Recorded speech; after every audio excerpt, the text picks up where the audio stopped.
Tapos sabay ko na ang carrots. Yan o, yung pinakulang kong carrots. Ganyan lang. Simple lang. Simpleng luto lang to. Please subscribe Bullseye TV.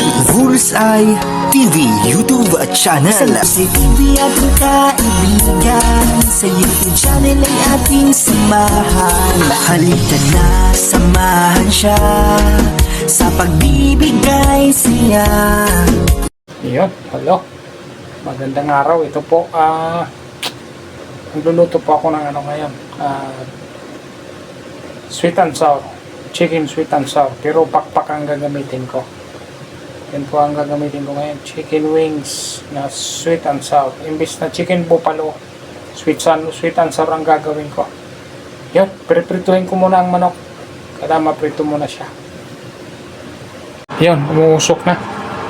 Isalangan ko muna ng prito ko muna itong manok. Yung chicken wings. Prituhin ko muna.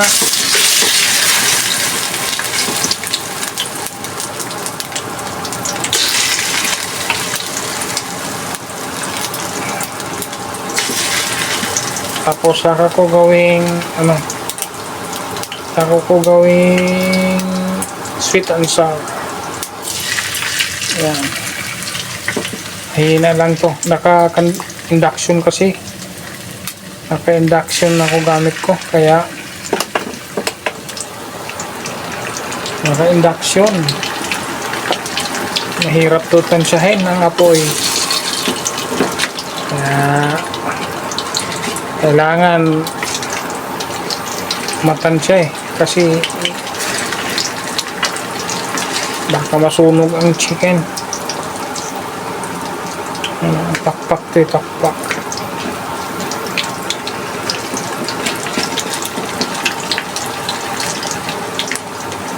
Kailangan ko itong matansya. Kailangan mahina lang ang apoy para siguradong luto. Yan, takpan ko muna. Kailangan mahina lang apoy kasi nasusunog agad to. Ito, lalo to. Muntik na. Buti na lang.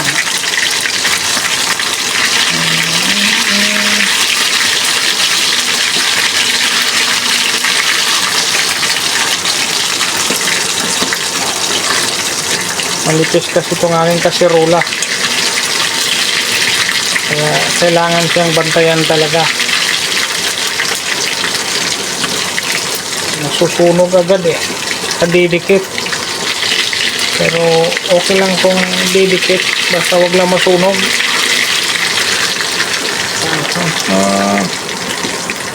Yan lang, okay na yan. Mahina lang ang apoy para siguradong luto.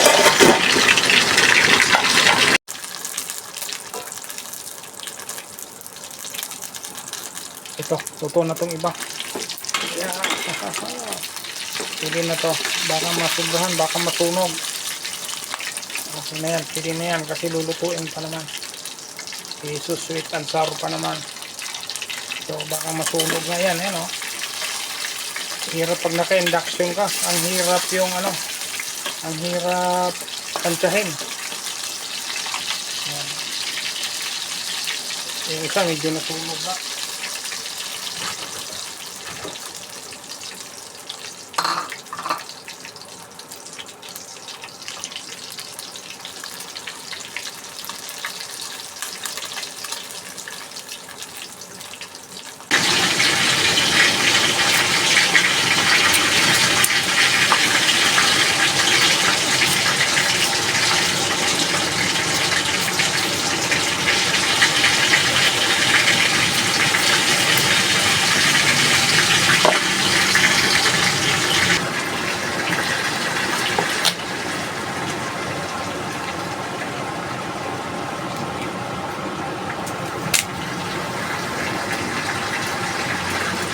Lagyan ko lang ng konting design.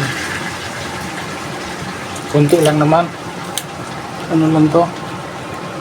Para lang may kunting forma.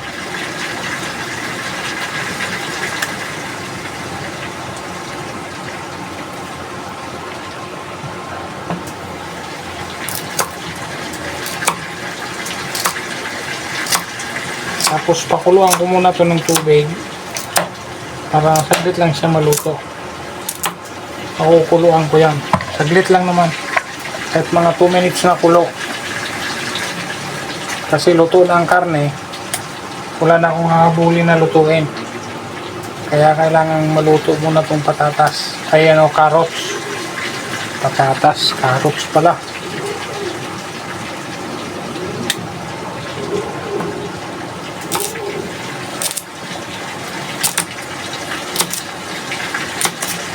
Kunting ano lang. Kunting design lang. Yan.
Yan, pakuluan ko muna yung carrots. Kahit mga pagkakulo niya, mga 2 to 3 minutes na kulo, okay na. Para medyo matigas kasi yan baka huli siyang maluto, kaya pinakuluan ko muna. Ano naman yan? Discarding iwan. Ayan po, kumulo na. Saglit lang, mga 2 minutes lang pakulo. Okay na. Ano lang naman siya pang pakulay lang yan, dagdag kulay lang, pang dagdag na rin sa ulam. Okay? Yun, okay na to. Medyo palamigin ko lang. Yan. Yan Pwede na yan. Di-drain ko lang siya. Yan, okay na yan. So, gawa na ako ng sauce. Yung para sa aking sweet and sour.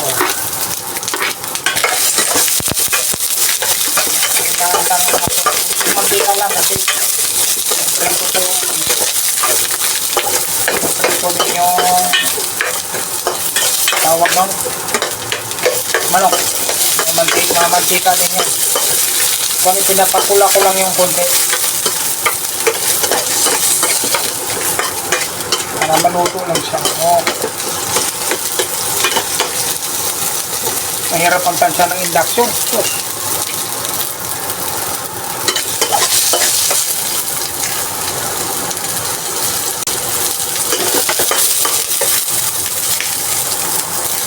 Yun.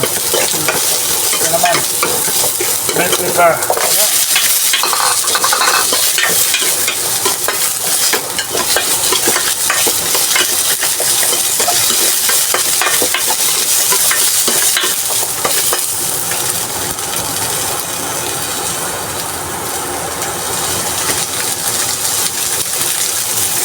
Tapos sabay ko na ang carrots. Yan o, yung pinakulang kong carrots.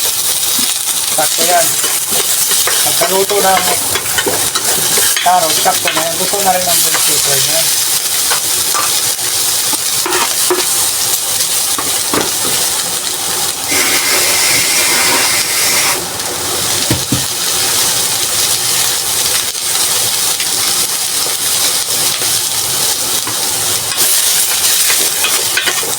Kulay lang yan. Siyempre, lagyan na natin ang kunting suka. Kasi sweet and brown na. Yan. Kunti lang. Tapos, kunting toyo. Para mag-ibang, para may kulay lang. Padagdagan yung kulay-kulay niya. Dahil sweet and sour, kailangan ng asukal.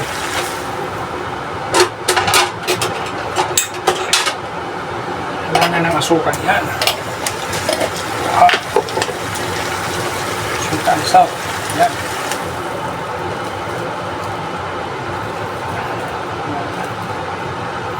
Okay. Pwede na yan.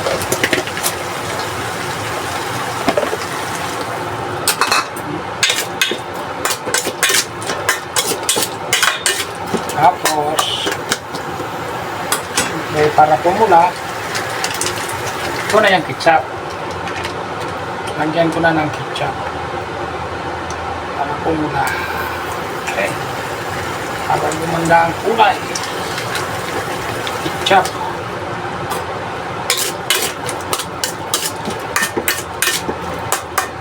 Lagyan ko lang ng konting tubig. Lagyan ko ng konting tubig para palutuin lang yung palutuin ng gusto yung carrots at mga bell pepper. Lagyan ko naman ng cornstarch yan. Lalapot din agad yan. Okay.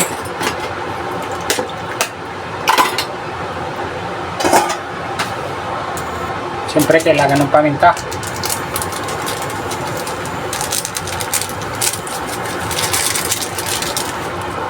Lagyan natin ng paminta. Yun. Ito. Lagay ko na ng yung cornstarch. Para mabilis yan lumapot. Ayan lang yan, papalaputin ko lang.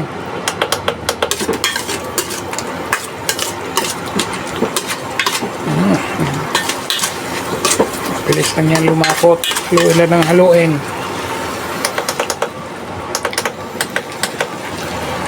Siyempre, ilagay na ang manok. Medyo pinapula ko lang ng konti yan. Pinapula lang ng konti ang chicken. Konting pula lang. Yun Ahaha.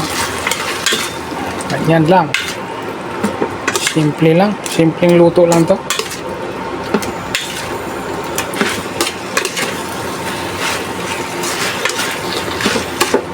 Simpleng luto. Yun, ayos na. Okay na. Luto na to. Pwede na. Kainan time na. Ayun po. Okay. Luto na yung aking sweet and sour. Hanggang dito na lang. Maraming salamat po sa ating lahat. God bless po at bye-bye. Lagi po tayong mag-iingat.